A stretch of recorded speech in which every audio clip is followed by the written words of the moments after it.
I work at a restaurant, and I love all the people I work with.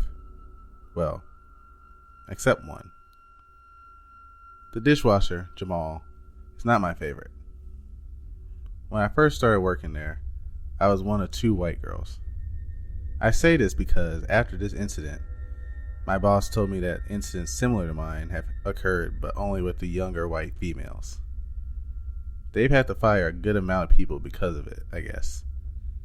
Also, these comments and gestures only happen to me and the other girl. Anyway, the cooks would flirt harmlessly in trying to get things from me and help me. Jamal would flirt, but it would make my blood run cold. I would make small talk when I brought dishes back, and he seemed okay. I couldn't tell if he had an intellectual disability or he just naturally mumbled his words. I could make out about 50% of what he was saying most of the time. Well, after about 3 weeks of working there, I'm bringing dishes back. If there are crates for cups above the station, then you can't really see unless you look through the cracks of the grate. I looked through to try to see if the silverware was done. As I looked through, he moved right into my line of sight. He stared me dead in the eyes and started putting his tongue out and wiggling it like a snake. I was so creeped out. I couldn't tell anyone because when I thought of how to explain it, it just sounded funny or like a joke. I could tell it wasn't though. This went on for about 3 months, until yesterday. I was getting ready to leave work and was saying bye to my friend Derek, who's working the dish pit with Jamal. Derek tended to flirt with me a lot, and then, just like that, Jamal was able to clearly pronounce his words. He said, "Hey, would you be able to get me something?" Didn't think it was odd except for the fact that he has never spoken clearly before. Ever. But I said, sure, because most of the time, dishwasher would ask one of us for a drink or something. He asked for a root beer float, and I'm thinking, kind of a weird request. Also, I really don't want to make that. I say, a root beer float? In a confused way.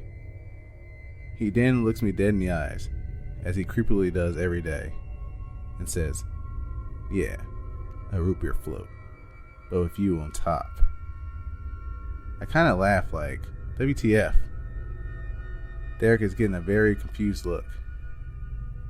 Then Jamal says, you on top, with your legs spread wide open, and does the tongue thing, then says, I think about it every time I see you. And Derek is now like, WTF, and says, what the heck? That's creepy. Stop messing around. And then Derek took his apron off and came out and kind of pushed me out of the kitchen. He asked me if I wanted him to get our manager, whose office is right next to the dish pit, so I don't have to see Jamal again. I said no because I really did not want to tell my 6'4", like 275-pound boss this and probably start crying. Derek told me he would talk to him right after he walked me to my car, and thank God he did. Jamal had left through the back and was smoking by the dumpster, trying to act casual. Not unusual though, as most employees do this. But when he saw Derek with me, he said something. But again, he mumbles, so no idea what the fuck he said. But he threw his barely lit cigarette on the ground and walked back inside. Derek talked to our manager, and they are going to talk to the general manager because he's the one that makes the decision to fire someone. Derek basically told my boss to fire him. My boss called me to check on me and gave me the next 3 days off. So, Jamal, I hope I won't see you again. Update. They fired him because of sexual harassment. And I have a feeling it wasn't his first strike.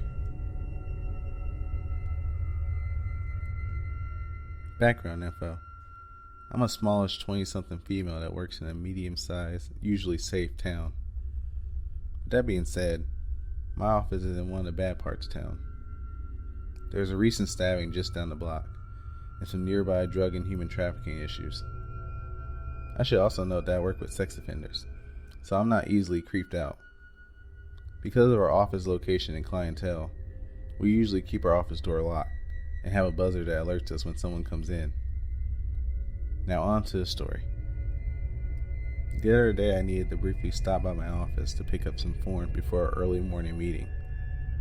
I was running late, so by the time I got to the office I was frazzled and in a rush.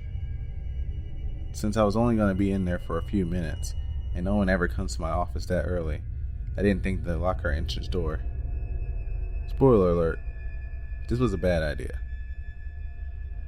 I'm doing my thing when the door buzzer goes off. Our office space is shaped weird, so we can't see our entrance from most other areas.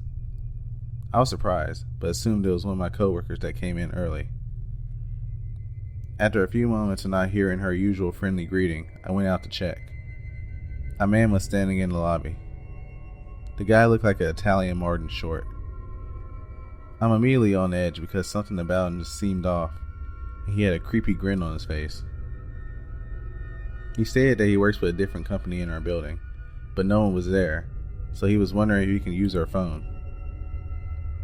This set off another red flag, because the other company in our building opens extremely early, and always has people there. I lied to him and told him that we didn't have any office phones here, because I didn't want him following me to the office. He then started rambling about needing to call someone, or else he'll be stuck there for hours. Then he changed his story, and said something about driving an hour away to the work site if he can't make this call. The rambling didn't make sense, and the story kept changing slightly. It didn't seem like he was confused or on drugs.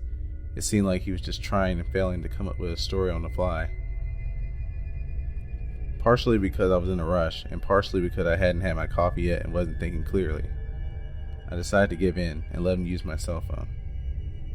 At this point, I was pretty confident this was a ruse to steal my phone, but whatever. It was old and crappy anyway. He started telling me the number to dial, but when I'm halfway through punching in the digits, he stops, pulls out his cell phone, and looks up the rest of the phone number. This mofo had a cell phone in his pocket the whole time. But I tried to rationalize this, and thought maybe he's not financially well off, and maybe he doesn't have service on his phone. He makes a call with my phone, and no one answers, so he thanks me, then leaves, setting off the door buzzer again. Relieved that he's gone, I go back to my office to finish up and head out. A few minutes later, I head back through the lobby to leave, and Italian Martin Short is back again. I didn't hear him come back into the lobby, because this increasingly creepy creeper never shut the door before leaving the first time. The buzzer only goes off when someone opens it, not when someone closes it. I'm positive he left it open intentionally, so he could sneak back in without the buzzer going off. He asked to use my phone again, but I'm pissed at his sneaky BS, so I tell him I'm leaving, and he needs to leave too. We both leave without incident. However, before I drove out the parking lot, I checked my rear view to see where he was at. He was talking to someone on his cell phone, watching me leave.